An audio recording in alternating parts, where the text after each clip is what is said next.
Lana and I take the 2 seats in the dinghy.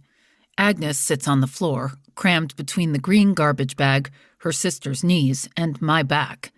Somehow she fits Salty into the knot of her lap. "Is this thing going to hold together?" she asks.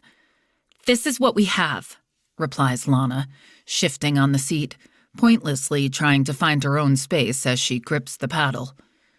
Drizzle coats our skin and the surface of the orange rubber dinghy. The water is so close now I could touch it. It smells like an old fish tank and whatever the sewers cough up when they're overloaded. This flimsy rubber boat is already flexing under us, even though we're still tied to the ladder, knocking our knees against the bag, the jug of water, and each other, terrified to leave what had felt pretty solid, until this morning. From where I'm sitting, I see loose gutters and wooden casing around my sagging bedroom window. Some of the clapboards and most of the railings around the second-floor deck, where Mr. Barrett flapped his paddle, have been plucked by moisture and gravity, like gumdrops and peppermint candies from a stale gingerbread house. But truthfully, my house is a death trap. The sooner we get away, the better. I wish I had ropes to tie stuff down, because I get a desperate feeling that we're going to lose the food, the water, and the dog. I lean forward and feel the phone at my hip, zipped into my rain jacket pocket. "Okay, Lana, untie us." She wobbles, steps onto the bottom rung of the ladder, and unknots the rope. When she pulls it into the boat, I let go of the smooth, damp, familiar wood that Dad cut and sanded for me and George years ago. It was his handyman's way of helping us climb, but I've just used it to sink close to the floodline. It thumps back against the clapboards, and we slide away. We start to paddle with the current over submerged streets.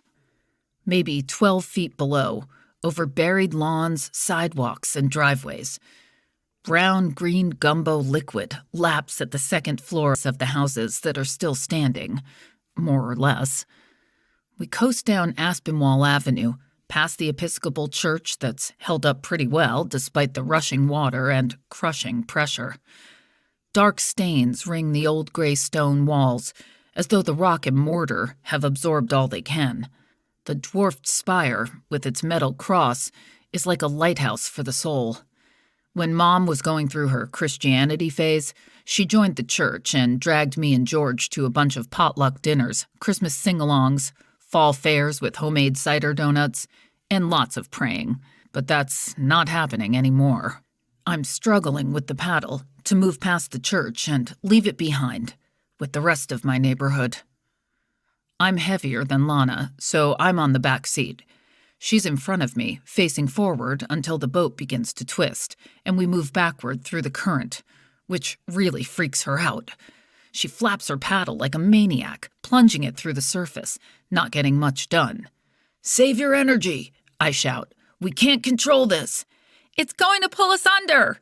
"Just go with it. The current's our best chance." "Where are we going?" "Inland." Agnes is curled up on the floor with Salty, eyes closed, leaning against the garbage bag.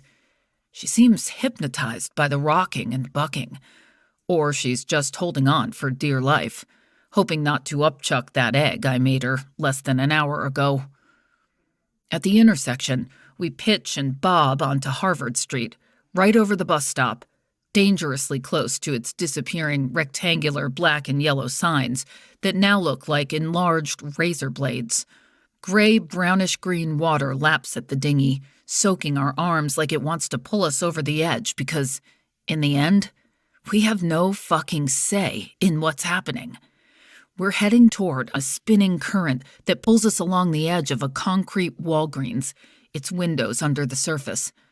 I can just make out the top half of the red plastic cursive letters that arch above the glass. "Lana, use your paddle!" I shout, as I jab mine against the concrete, pushing us back toward the center of the sludgy water. I try not to focus on my stinging palm, but I know I've split open the wound again. I have to push through the pain, or we'll capsize. Lana is muttering something and attempting to hit the wall with her paddle, but missing. She continues to do her best until we head straight toward a half-submerged street lamp.